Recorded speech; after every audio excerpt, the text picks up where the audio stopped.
Good morning student. आज हम करेंगे सब डिवीजन ऑफ इकोलॉजी, पारिस्थितिकी के उपक्षेत्र। पारिस्थितिकी के उपक्षेत्र मतलब sub division divisions of ecology. ठीक है, तो पारिस्थितिकी का जो विभाजन है वो इसके 3 मेन बेसिस है जिसके आधार पर इसका विभाजन किया जाता है। कौन कौन सा? एक है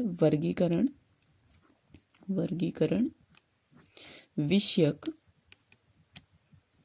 सादृश्यता के आधार पर।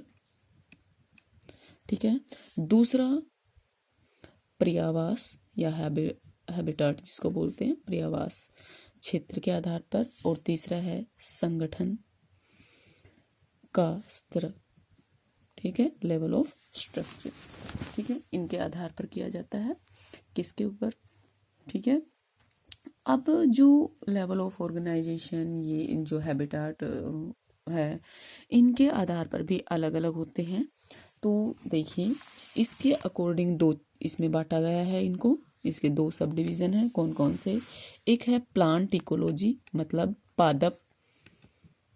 पादप पारिस्थितिकी, ठीक है, इकोलॉजी। और दूसरा है एनिमल इकोलॉजी मतलब प्राणी इकोलॉजी। ठीक है, और इसके आधार पर इसका एक ही है, निवासीय क्षेत्र पारिस्थितिकी।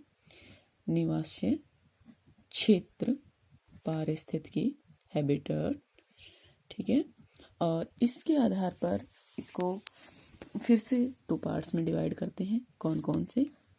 एक है auto ecology, स्वपारिस्थितिकी auto ecology.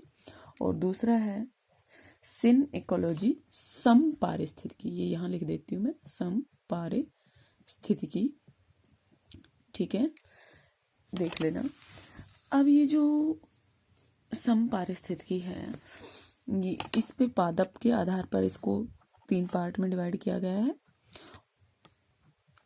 Okay, pine और सागौन। ये वैसे पेड़ के नाम है। ठीक है, जो ट्रीज हैं उनके नाम है।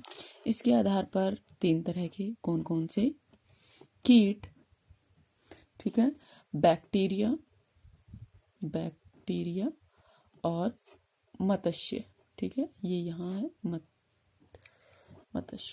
मत्स्य।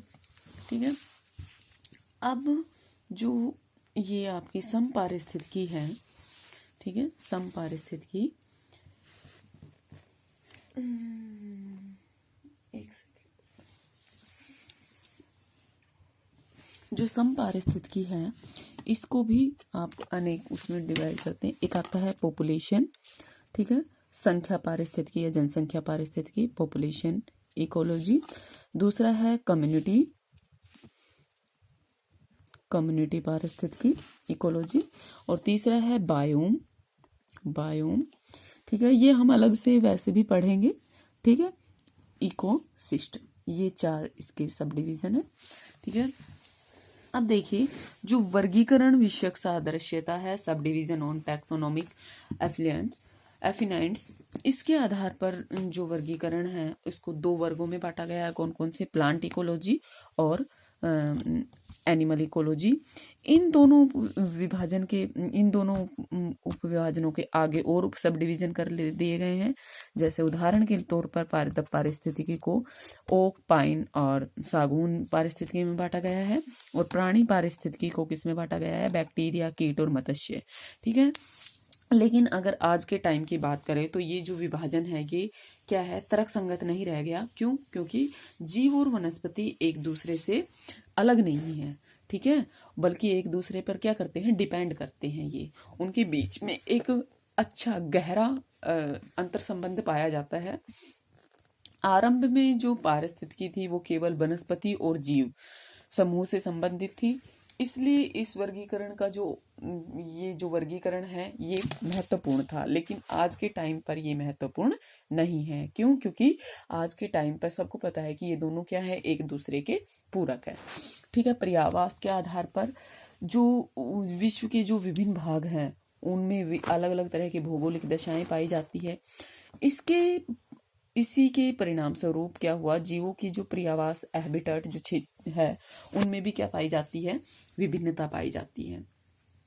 जो पारिस्थितिकी की अप्रोचेज हैं उनको भी इसी आधार पर क्या किया गया है, पर्यावास क्षेत्र के पारिस्थितिकी के उप विभागों में बांट दिया गया है।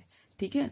जैसे सागरीय पारिस्थितिकी हो गया, ताजे जल की पारिस्थितिकी अलग होगी, झील की पारिस्थितिकी अलग होगी, पर्वत की पारिस्थितिकी अलग होगी।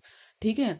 और ज्वारंधमुख पारिस्थितिकी अलग होगी, परवाल भित्ति की पारिस्थितिकी अलग होगी, घास क्षेत्र, मतलब ये सब पारिस्थितिकी की क्या है, टाइप्स। मतलब टाइप्स क्या, पर्यावास के आधार पर उनको टाइप्स बताया गया है।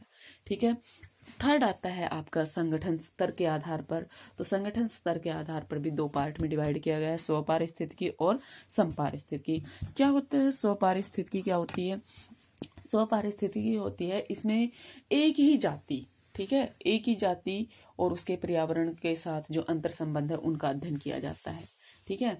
जैसे फॉर एग्जाम्पल जैसे उनका भौगोलिक वितरण, उनकी संख्या, उनका विस्तार, उनका जीवन चक्र, उनका अनुक्रम, उनकी बुद्धि विकास, जो ये चरण है ये क्या करते हैं, उन्हें प्रभावित करते हैं। और इन सब ये जो सब कारक हैं इनका अध्ययन किसमें किया जाता है, स्वपारिस्थितिकी में। जैसे मान लो स्वपारिस्थितिकी में अगर हम क्या कर रहे हैं, पेड़ पौधे जो जंगली जीव है इनके बारे में पढ़ते हैं। जैसे जंगली जीवों ने किसको खाया, पेड़ पौधों को खाया। ठीक है। और फिर उस जंगली जीव को किसी और ने खा लिया।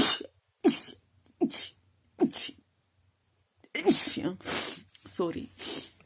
ठीक है। तो ये क्या कहलाता है, स्वपारिस्थितिकी। मतलब एक ही जाति के लोग आ रहे हैं उसमें। ठीक है। जैसे मान लो हम मानव जाति के बारे में पढ़े, ठीक है, या फिर हम किसके बारे में पढ़े, पर्वतीय पारिस्थितिकी के बारे में पढ़े, तो वो सब क्या है, एक ही जाति में आएंगे।